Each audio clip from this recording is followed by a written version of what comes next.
Mega सर्वे में जीत रहे हैं आप। अल्लाह का करम है, सीमांचल के लोग दुआएं हैं और सीमांचल के मतदाता भाई बहनों बुजुर्गों की दुआएं हैं। मजबूती से पतंग की डोर को पकड़े रहिएगा। मैं आपको यकीनन विश्वास दिलाता हूं कि आपके बेरोजगार बेटों की कमाई।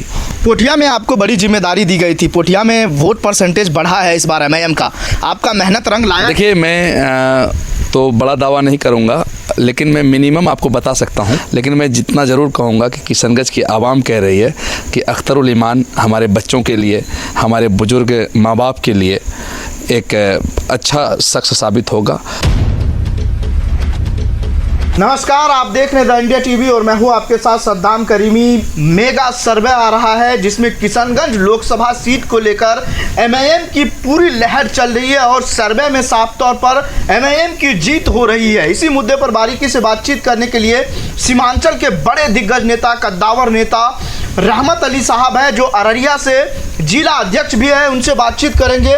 खुद यहाँ पर उन्होंने जो है 1 महीने तकरीबन यहाँ पर जो है चुनावी कैंपेन किया है, लोगों से डोर टू डोर कैंपेनिंग करके उन्होंने किस तरह से अपनी तरफ जो है पाले में लाने की कोशिश की है, खुद उनसे बात करेंगे। बहुत बहुत शुक्रिया वक्त देने के लिए। जी शुक्रिया, धन्यवाद। पहला सवाल और महत्वपूर्ण सवाल, खुश होंगे आप? बिल्कुल, चेहरा मुस्कान, खुशी का माहौल है और मेगा सर्वे में जीत रहे हैं आप। अल्लाह का करम है, सीमांचल के लोगों की दुआएं हैं और सीमांचल के मतदाता भाई बहनों बुजुर्गों की दुआएं हैं और इंशाअल्लाह अख्तरुल ईमान साहब सांसद बनेंगे। क्या लग रहा है आपको, जिस तरह से अभी सर्वे आ रहा है, एमआईएम की पूरी लहर दिख रही है, लग रहा है कि ये चुनावी परिणाम तक फेरबदल हो सकता है? देखिए, ये जो सीमांचल की आवाम है, जब 2019 में हमारे उम्मीदवार जनाब अख्तरुल ईमान साहब कुछ वोटों से पीछे रह गए थे, तो उम्मीदवार से ज़्यादा यहाँ के लोगों में तकलीफ़ पाई गई थी।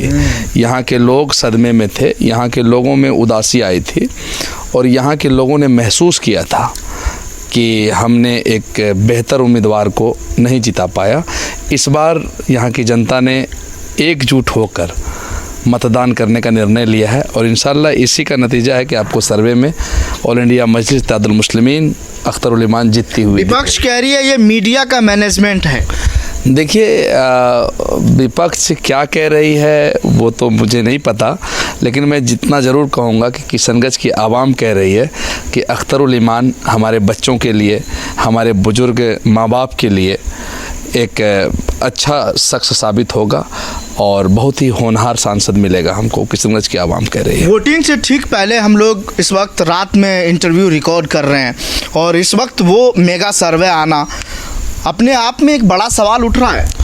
देखिए, ये पत्रकार बंधु करते हैं और कई सारे नेशनल चैनल वाले भी किए हैं और कई जगहों से लोगों ने भी इस पे बहुत सारे लोगों ने सर्वे किया है और सब लोगों ने दिखा रहा है कि 10 लोगों में 8 लोग एमआईएम को वोट करने जा रही है। अल्लाह का शुक्र है, एमआईएम के प्रति लोगों में बड़ी मोहब्बत है। और एक बात और बताते हैं, जो युवा वोटर्स 1,80,000 युवा वोटर जो किशनगंज लोकसभा में जो 2024 में पहला वोट करने जा रहे हैं, 1,80,000 जो मतदाता हैं वो बड़ा फैक्टर था और उन्होंने एमआईएम के लिए मेहनत करी है और इंशाल्लाह एमआईएम कामयाब होगी। मतलब ज़्यादातर लोग आपके युवा हैं, युवाओं में काफ़ी रुझान है, आपका आंकड़ा क्या कहता है? देखिए, जिधर जवानी चलती है उधर जमाना चलता है, ये पुरानी बात है और किशनगंज की सरजमीन पर वो बात उतरती हुई दिख रही है। अल्हम्दुलिल्लाह, मैं युवाओं का, बुजुर्गों का, माँ बहनों का शुक्रिया अदा करता हूँ।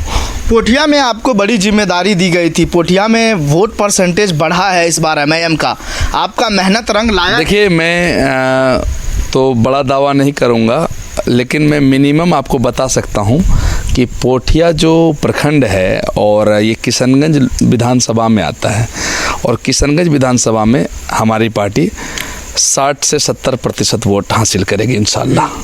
जीत रहे हैं आप? इंशाल्लाह ज़रूर जीतेंगे इंशाल्लाह। जनता से कुछ अपील वोटिंग को लेकर?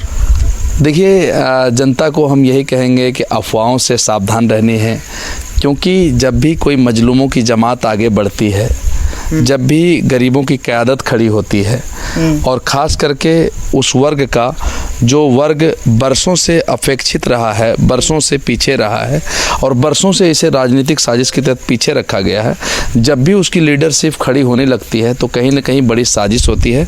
तो मैं किशनगंज के आवाम से, माँ बहनों से, युवाओं से, बुजुर्गों से अपील करूँगा कि अफवाहों पर ध्यान नहीं दीजिएगा, मजबूती से पतंग की डोर को पकड़े रहिएगा। मैं आपको यकीनन विश्वास दिलाता हूँ कि आपके बेरोजगार बेटों की कमाई, आपके बुजुर्ग माँ बाप की दवाई और आपके बच्चों की पढ़ाई की जिम्मेदारी अख्तरुल ईमान के कंधों पर होगी, MIM के कंधों पर होगी। इंशाअल्लाह आप फ़ख्र महसूस करेंगे, गर्व महसूस करेंगे। मुसलमानों की जी ऐसी बात नहीं है, विकास सबका होगा और जो भी इस हमारे क्षेत्र में रहते हैं उनको गर्व महसूस होगा कि हमने एक ऐसे सांसद को चुना है जो हमारे हक अधिकार के लिए लड़ सकता है। वो नकारा नहीं है, वो लड़ने वाला है। चैनल को लाइक, शेयर एंड सब्सक्राइब करें और बेल आइकन दबाना ना भूलें।